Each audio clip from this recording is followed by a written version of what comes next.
What if the biggest obstacle in your life is you? Not your job, not the people around you, not bad luck, but you. The choices you make, the habits you repeat, the doubts that creep into your mind before you even start something new. It sounds harsh, but think about it. How many times have you wanted to get in shape, only to skip workouts because you'll start next Monday? Or promised yourself you'd stop procrastinating, only to find yourself deep in a late-night Netflix binge the night before a deadline? You know these habits hold you back. You know they create stress, regret, and frustration. And yet, you do them anyway.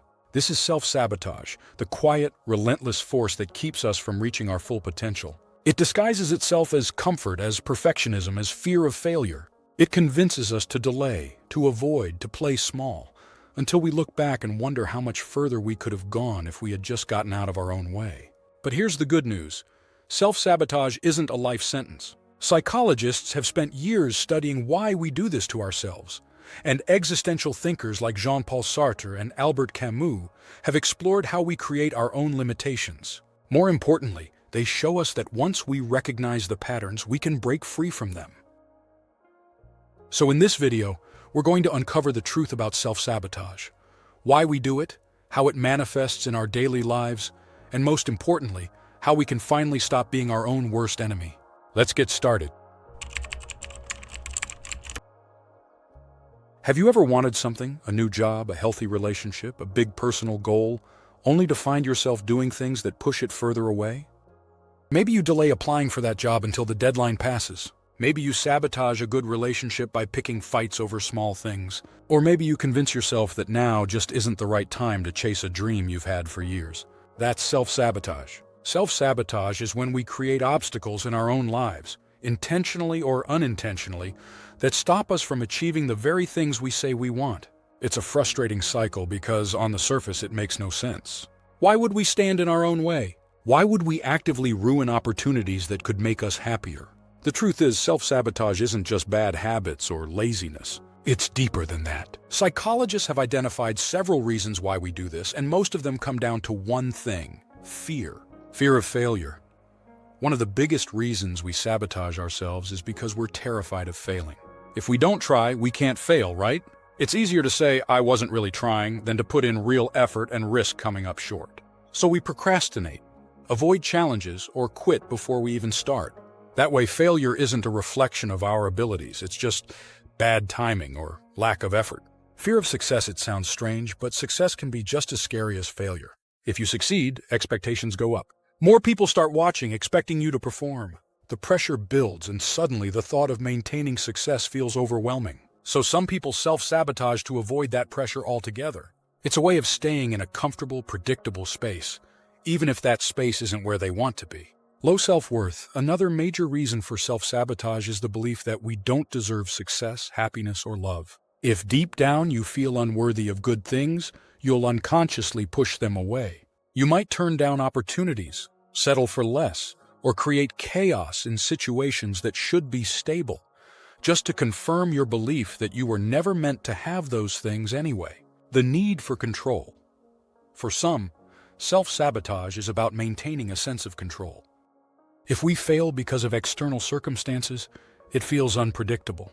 But if we fail on our own terms, by procrastinating, by avoiding, by making sure we mess things up ourselves, it feels like we made the choice. It's failure, but on our own terms. And sometimes that feels safer than taking a real risk. The paradox of self-sabotage. Here's the cruel irony. Self-sabotage happens because we're trying to protect ourselves from failure, from pressure, from rejection. But in doing so, we create the very outcomes we were afraid of. We avoid opportunities because we're afraid to fail, so we never succeed. We ruin good relationships out of fear of abandonment, so we end up alone. We tell ourselves we'll start someday, so someday never comes. We become our own worst enemy, not because we want to suffer, but because we think we're avoiding suffering.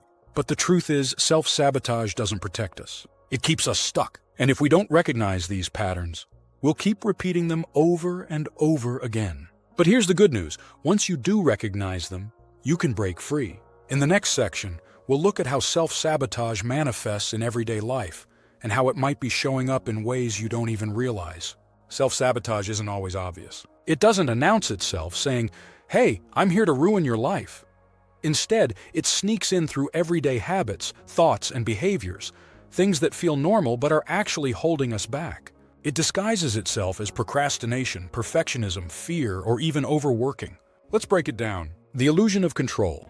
You know the cycle. There's something important you need to do. Maybe it's a project, a job application, or even something simple like making a doctor's appointment. You tell yourself you'll do it later. Then later becomes tomorrow. Tomorrow becomes next week. And suddenly you're scrambling at the last minute, stressed out, wishing you had started sooner. Why do we do this to ourselves? Procrastination isn't just laziness, it's avoidance. When we delay tasks, we temporarily escape the discomfort they bring. Maybe the task feels overwhelming. Maybe we're afraid we won't do it well enough. By putting it off, we get a brief sense of relief. But that relief comes at a cost: stress, guilt, and the cycle repeating itself. And sometimes, procrastination is a defense mechanism. If we fail after procrastinating, we can blame it on not having enough time, rather than confronting the possibility that we weren't capable in the first place. It's a way of protecting our ego, but in the end, it only makes things worse. The fear of judgment? At first glance, perfectionism seems like a good thing. After all, what's wrong with wanting to do things right? But perfectionism isn't about doing things well. It's about avoiding failure at all costs. It's the belief that if something isn't perfect, it's not worth doing. So what happens? You don't start. You don't apply for that job because your resume isn't perfect yet. You don't share your creative work because it's not quite there. You don't speak up in meetings because what if it's not the smartest idea? Perfectionism convinces you that safe is better than sorry. But safe also means stuck. The truth is, perfectionism isn't about high standards, it's about fear. Fear of being judged, fear of making mistakes, fear of not being good enough. But waiting for perfection is just another way to avoid the discomfort of growth. Fear of vulnerability and abandonment. Self-sabotage doesn't just affect our work or personal goals, it affects our relationships too. Some people push others away when things get serious. Maybe you've done this before. Met someone great, started to get close, then suddenly found yourself pulling back. Maybe you made excuses, picked fights, or convinced yourself they weren't right for you. Why? Because letting someone in means being vulnerable. And if you've been hurt before, vulnerability can feel terrifying. On the flip side, some people sabotage relationships in the opposite way, by clinging too tightly. The fear of abandonment makes them overly dependent, constantly seeking reassurance, worrying about every little change in the other person's behavior. This can push people away, creating the very outcome they feared. In both cases, the pattern repeats. The fear of getting hurt leads to behaviors that create pain. And until we recognize it, we continue the cycle, pushing away people who could love us or holding on to relationships that aren't healthy. Ignoring what we need self-sabotage doesn't always look like avoidance. Sometimes it looks like overworking, overcommitting, and ignoring basic self-care. How many times have you told yourself, "I'll rest when I'm done," only to realize you're never really done? Burnout isn't a badge of honor, yet so many people treat it like proof of their dedication. They skip meals, sacrifice sleep, and push through exhaustion, convincing themselves that this is just what it takes. Other times, self-sabotage looks like unhealthy coping mechanisms. Staying up too late even when you know you need sleep. Scrolling endlessly through your phone instead of giving yourself time to recharge. Using distractions, food, alcohol, social media, to numb stress instead of dealing with it. We think we're in control. But in reality, these behaviors take control away from us. They keep us exhausted, distracted, and disconnected from what we really need. Avoidance. Whether it's procrastination, perfectionism, relationship struggles, or burnout, self-sabotage always comes back to avoidance. Avoiding discomfort, avoiding failure, avoiding uncertainty. But by avoiding these things, we create even bigger problems for ourselves. The good news? These patterns can be broken. In the next section, we'll explore the deeper reasons why we sabotage ourselves and how existential philosophy explains our fear of facing who we really are. So far, we've talked about how self-sabotage manifests in our daily lives. Procrastination, perfectionism, relationship struggles, and even neglecting our own well-being. But why do we do it? Why do we create problems for ourselves when, deep down, we want to succeed? For that, we have to step back and look at a deeper truth. We are afraid of ourselves. It sounds strange, doesn't it? Why would we fear our own potential? Why would we sabotage the very things we want? Existential thinkers like Jean-Paul Sartre and Albert Camus explored this paradox, and their ideas help explain why we become our own worst enemies. Jean-Paul Sartre and Bad Faith, Escaping Responsibility. Sartre introduced the concept of bad faith, the idea that people deceive themselves to avoid the weight of their own freedom. He argued that humans have absolute freedom to shape their lives, but that freedom comes with responsibility. And responsibility? That's terrifying. Think about it. If you accept that you are truly free, then you also have to accept that everything, your choices, your failures, your circumstances, are ultimately on you. There's no one else to blame, no excuses, just you.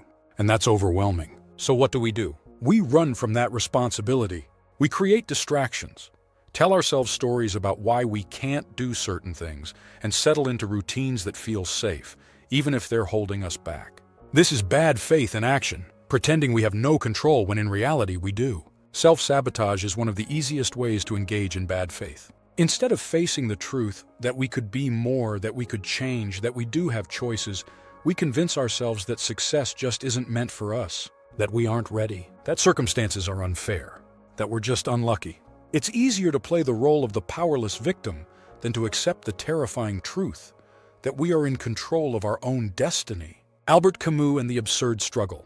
The fear of meaninglessness. Sartre focused on responsibility, but Albert Camus took a different approach. He argued that the real fear behind self-sabotage isn't failure, it's meaninglessness. Camus believed that life has no inherent meaning. There's no grand plan, no cosmic purpose, no pre-written destiny. At first, this idea feels bleak, but Camus didn't see it as a reason to despair. He saw it as a challenge. If life has no meaning, then we are free to create our own. But here's the problem. Many people don't want that freedom. They don't want to face the absurdity of existence and take responsibility for crafting their own purpose. Instead, they self-destruct. They create chaos in their lives because chaos is easier to process than the quiet, unsettling truth that nothing truly matters unless we make it matter. This is why some people self-sabotage right before they succeed. Because if they succeed, then what's next? What if they reach the top of the mountain and realize there's nothing there? Camus illustrated this struggle with the story of Sisyphus, the man condemned to roll a boulder up a hill for eternity, only for it to roll back down each time. Most people would see this as pointless suffering, but Camus argued that Sisyphus accepts his fate and finds joy in the struggle itself. He keeps pushing the boulder, not because he expects a reward, but because he chooses to. Self-sabotage is the opposite of this. Instead of embracing the challenge, we stop pushing the boulder altogether. We choose failure because trying and failing is scarier than never trying at all. Sartre and Camus offer us a painful but liberating truth. We are responsible for our lives. We can keep deceiving ourselves, keep running from the weight of our freedom, or we can embrace it. Self-sabotage is a choice, even if it doesn't feel like one. And if we can choose to hold ourselves back, we can also choose to set ourselves free. In the next section, we'll talk about exactly how to do that. If self-sabotage is the trap, then awareness is the key. The first step to breaking free is realizing that you are the one holding yourself back. But here's the good news. Just as you've unknowingly built patterns of self-sabotage, you can also unlearn them. Step 1. Recognizing self-sabotaging behaviors. Before you can fix a problem, you have to see it clearly. Ask yourself, where do I hold myself back the most? What situations trigger avoidance, procrastination, or fear? What patterns keep repeating in my life? Maybe you notice that every time an opportunity arises, you second-guess yourself until it's too late. Or that you always abandon projects halfway through, convincing yourself they weren't worth it. Maybe you push people away right when things start getting serious. These patterns aren't random, they're clues. The more you recognize them, the easier it becomes to stop them before they spiral out of control. Step 2. Challenging negative thought patterns. Once you see the behaviors, the next step is understanding the thoughts behind them. Self-sabotage often starts in the mind, in the quiet moments when doubt whispers, 1. You're not good enough. 2. You're going to fail anyway. 3. You don't deserve this. But here's the truth. Just because a thought exists doesn't make it true. Your mind is not a reliable narrator. It repeats fears, anxieties, and insecurities that have been programmed into you over time. The key is learning to separate fear from reality. Next time you catch yourself in a self-sabotaging spiral, stop and ask, 1. Is this fear based on evidence, or is it just a story I'm telling myself? 2. If I weren't afraid, what would I do differently? Reframing these thoughts can strip them of their power. Instead of, "I can't do this," shift to, "I'm learning how to do this." Instead of, "I'll never be successful," reframe it to, "Success is built through effort and I am capable of effort." Step 3. Building self-compassion and self-worth. At the root of self-sabotage is often a deep feeling of unworthiness. We convince ourselves that we don't deserve success, happiness, or love, so we unconsciously make sure we never get them. But here's something to remember. You do not have to be perfect to be deserving. You don't have to earn rest. You don't have to prove yourself to be worthy of love or success. The truth is, you are already worthy. The challenge is learning to believe it. Try treating yourself the way you would treat a close friend. If they made a mistake, would you tell them they're a failure? If they struggled with self-doubt, would you say, "You're right, you should probably give up"? Of course not. So why say these things to yourself? Building self-worth isn't about arrogance. It's about recognizing that you have value, even when you fall short. And once you believe that, self-sabotage starts to lose its grip. Step 4, taking small intentional steps. The final step is action. But not overwhelming all-or-nothing action. Small, consistent steps. 1. If you struggle with procrastination, break tasks into tiny, manageable pieces. Start with 10 minutes. Just 10? Then decide if you want to keep going. 2. If you struggle with perfectionism, set deadlines for yourself and commit to finishing, even if it's not flawless. Progress matters more than perfection. 3. If you struggle with self-doubt, do something that challenges your fears, even in a small way. Send that email. Speak up in that meeting. Start that project even if it scares you. Growth doesn't happen overnight, but every time you choose action over avoidance, every time you challenge self-doubt, you are rewriting the patterns of self-sabotage. Breaking free from self-sabotage isn't about becoming fearless. It's about not letting fear control you. It's about recognizing that you are capable, you are deserving, and you have the power to change. Because the biggest obstacle in your life isn't your circumstances or your past or the opinions of others. The biggest obstacle has always been you, but now you have a choice. So, what will you do with it? Self-sabotage isn't just a bad habit, it's a defense mechanism. It's how we try to protect ourselves from failure, rejection, or even success. But as we've seen, this protection comes at a cost. By avoiding discomfort, we also avoid growth. By playing it safe, we stay stuck. Existentialism teaches us that we are responsible for our own lives. Sartre showed us how we deceive ourselves to escape the weight of freedom, while Camus reminded us that meaning is something we must create for ourselves. The truth is, no one else is standing in your way, only you. But here's the most important part. You can break free. It starts with awareness, recognizing the ways you hold yourself back. It continues with self-compassion, understanding that you are worthy of success, happiness, and love. And most importantly, it happens through action. Not massive, overwhelming change, but small, intentional steps. So, here's the question. What self-sabotaging habits do you recognize in yourself, and how can you start changing them today? Take a moment to reflect. Write it down. Say it out loud. Because once you name it, once you see it for what it is, you take away its power. You are not your fears. You are not your past mistakes. And you are not trapped in the same cycle forever. The choice to break free has always been yours. The only question is, will you take it?